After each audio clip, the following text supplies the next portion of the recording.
Let's talk about Greece's new Prime Minister, Lucas Papademos, former Vice President of the European Central Bank, formerly of the Federal Reserve of Boston, and now Mario Monti, set to be the new Italian PM, formerly with Goldman Sachs and reputedly a member of the super-secret Bilderberg Group. Are bankers taking over politics? Well, it's a night of the living dead. And all of these zombie bankers, we can't get rid of them. You can't kill them. Iceland thought that they had killed off their zombie terrorist bankers, but they've risen again, and they're now stalking Iceland. You'd have thought the 9/11 attacks would have wiped out those terrorist zombie bankers at Cantor Fitzgerald and Morgan Stanley, but they live to bank another day.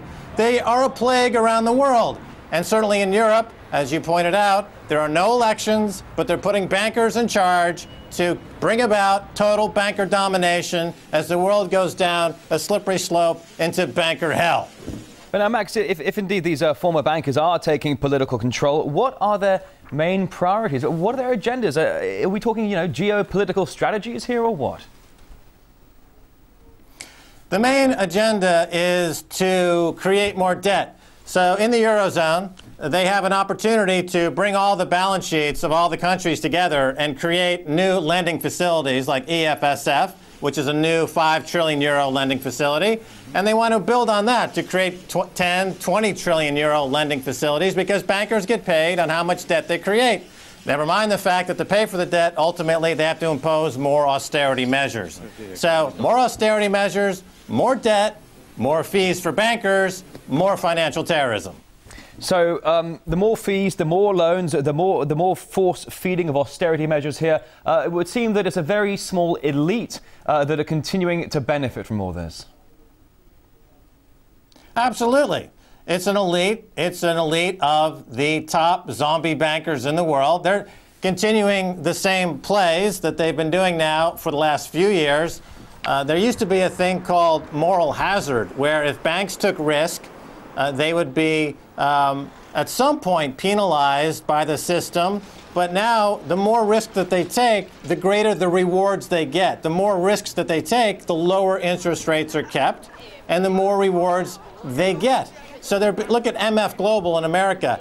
JP Morgan is now going to step in front of the allocated accounts of customers of MF Global and actually steal money from their accounts. We haven't seen this level of larceny and theft since the Nazis stole assets from people in Germany in the 30s. They actually just went into their accounts and stole the money. Now JP Morgan and others are just going into accounts, allocated banking accounts at MF Global, and they're stealing their money. This is outrageous. This hasn't been done in decades, but you have to hand it to them. They have staying power, these zombies, these terrorists, and there's no regulations in place at all. There's no SEC with any teeth. There's no FSA. There's no serious fraud office. There's no regulations at all. Interest rates are 0%, so expect more of the same. But if there's no regulation at all and none of these bankers and institutions are being penalized by the system, what does that mean? Does that mean that they are part of the system, or they're all in bed together, or are they just untouchable because of their deep pockets? Well, in the Eurozone, what we're seeing is, in place of elected officials, put in place unelected bankers, and of course they work together. They work with the central banks to the key is keeping interest rates near 0%, because this allows them to fund their speculations at zero cost. They don't want to spend any money to borrow money to put the outrageous bets on the table, and every time they lose a bet, then they impose more austerity measures. Every time they win a bet, they keep 100% of the profits. But now, Max, I'm sorry if I can just jump in for a moment. I'm sorry, I do apologise for interrupting you there. But but politicians have certainly messed up the Eurozone. There's no question about that. But surely bankers would know better about finance. Would they not be then perhaps the right people to actually fill these leading political positions?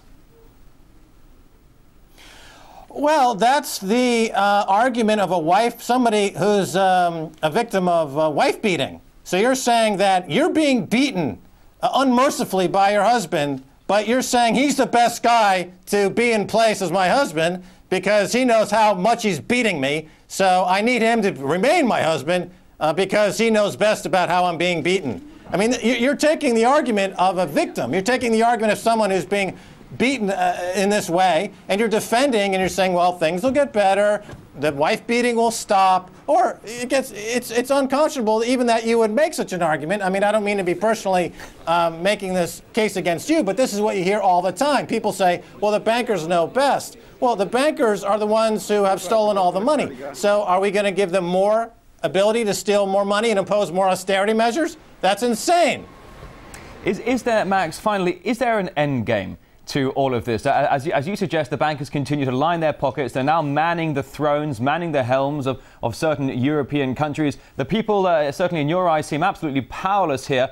Is there any end game? Yes, the end game is a mass panic buying of gold and silver. And then this will force the banks to go the way of Enron. JP Morgan will one day wake up, it'll go the way of Enron. It'll be worth zero. Same thing for BNP. Same thing for many of these banks. And the gold and silver vigilantes who are decapitalizing. Remember, when you're fighting vampires, you need a silver stake and put it through their heart. This is what gold and silver acts like when you're fighting terrorist banking zombies on Wall Street. That's why gold and silver continue to go higher. As when it gets to a certain tipping point, these banks' balance sheets will blow up, and we'll have a new gold standard around the world, and this will be a rebirth of the global economy. But there'll be a tremendous amount of pain beforehand, and a lot of people like Barack Obama in America talking about political solutions when he is, in fact, in bed with the worst financial terrorist in the world. The guy is quite embarrassing. As my president, I'm embarrassed by that. All right, Max Keiser, financial analyst and, of course, host of RT's Keiser Report. Many thanks.